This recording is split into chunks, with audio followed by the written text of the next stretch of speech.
Cabinet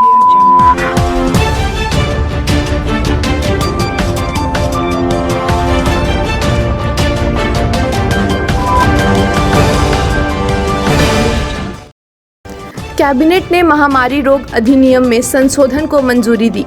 स्वास्थ्य कर्मियों पर हमला करने वालों के लिए कड़ी सजा के प्रावधान। केरल हाईकोर्ट ने एक मामले में सत्र न्यायाधीश द्वारा जमानत देने की कंडीशन में याचिकाकर्ता को कोरोना रिलीफ फंड में 25,000 रुपये जमा करने के शर्त को अनुचित एवं अन्यायपूर्ण बताया।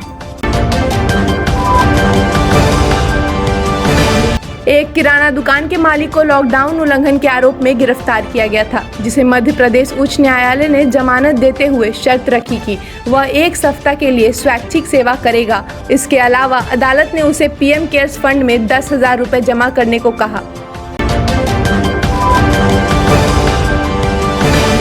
सुप्रीम कोर्ट ने आंध्र प्रदेश के राज्यपाल द्वारा जारी किए गए सरकारी आदेश को रद्द कर दिया है, जिसमें एसटी शिक्षकों के लिए पूर्ण आरक्षण की पुष्टि की थी और आंध्र प्रदेश और तेलंगाना सरकार दोनों पर जुर्माना लगाया, जो सरकार के लिए आरक्षण में 50% सीलिंग को तोड़ना चाहते थे।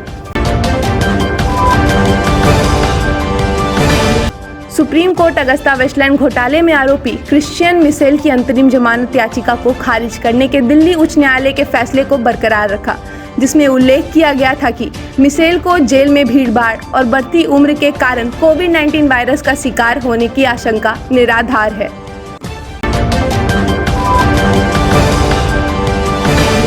सुप्रीम कोर्ट में एक जनहित याचिका दायर की गई है, जिसमें कहा गया है कि फेस मास्क जो वर्तमान में कोविड-19 के कारण घरेलू कचरे के रूप में पूरे देश में निकल रहा है, उसके उचित निपटान के लिए दिशा निर्देश जारी किए जाए। सुप्रीम कोर्ट ने कोरोना वायरस के चलते ईरान में फंसे 860 भारतीय मछुआरों को वापस लाने की याचिका पर केंद्र सरकार को कहा है कि उनकी शिकायतों पर कार्यवाही की जाए। हालांकि पीठ ने याचिका का निस्तारण करते हुए केंद्र को निर्देश दिया है कि वो शिकायतकर्ता द्वारा उठाई गई समस्याओं को देखे और उन पर कार्यवाही करे। बॉम्बे हाई कोर्ट के समक्ष एक जनहित याचिका दायर की गई है, जिसमें प्रथम श्रेणी, द्वितीय श्रेणी और तृतीय श्रेणी के अधिकारियों के वेतन में कटौती के आदेश को चुनौती दी गई है और पुलिस अधिकारियों के लिए जोखिम और कठिनाई भत्ता और सुरक्षात्मक उपकरणों की मांग की गई है। सुप्रीम कोर्ट ने कोरोना वायरस संक्रमित मरीजों के मुफ्त इलाज की मांग करने वाली याचिका पर सुनवाई की।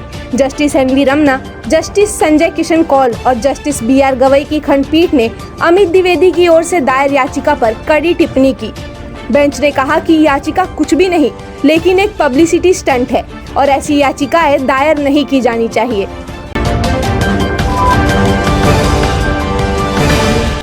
दिल्ली के एक वकील अलजो के जोसेफ ने सुप्रीम कोर्ट में याचिका दाखिल कर लॉकडाउन के दौरान वकीलों को दफ्तरों के किराए से छूट देने की मांग की है।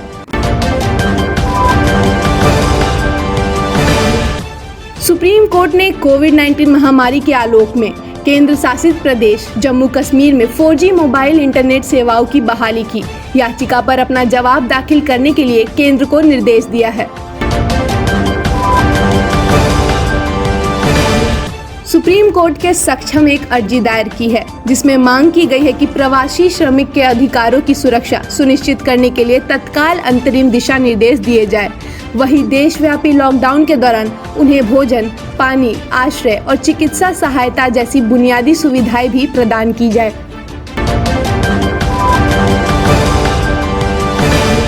देशव्यापी लॉकडाउन के मद्देनजर consortium of national law universities ने कॉमन लॉ एडमिशन टेस्ट परीक्षा 21 जून तक के लिए स्थगित कर दी है।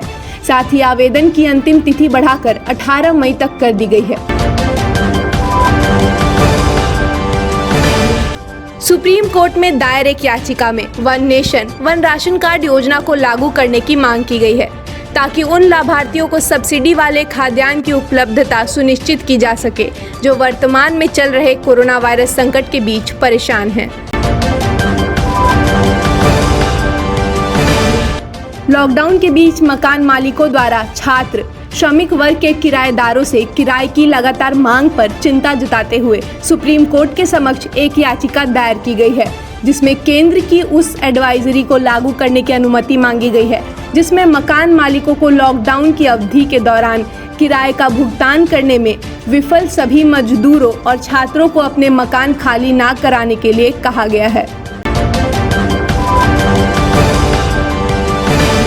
सुप्रीम कोर्ट ने एक याचिका दाखिल कर केंद्र और मध्य प्रदेश सरकार को राज्य के लिए एक उच्च स्तरीय विशेषज्ञ निगरानी समिति का गठन कर प्रत्येक बीमार व्यक्ति को चिकित्सा सहायता प्रदान करने, स्वास्थ्य कार्यकर्ताओं के लिए पर्याप्त संख्या में पीपीई किट प्रदान करने, दूरस्थ क्षेत्रों में परीक्षण प्रयोगशाला स्थापित करने और परीक्षणों की मात्रा बढ़ाने का अनुरोध किया गया है।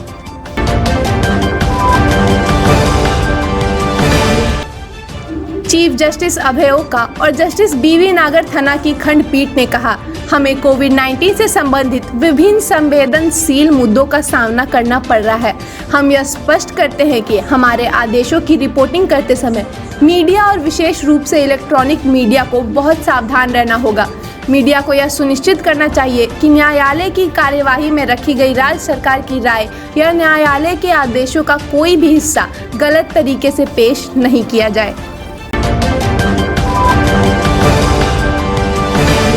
हाई कोर्ट ने गुरुवार को एक याचिकाकर्ता पर लागत के रूप में 25,000 रुपए का जुर्माना इसलिए लगाया क्योंकि याचिकाकर्ता ने अनावश्यक रूप से एक केस को लॉकडाउन के दौरान भी तत्काल सुनवाई करने पर जोर दिया था। अदालत के अनुसार मामला तत्काल सुनवाई के लायक नहीं था।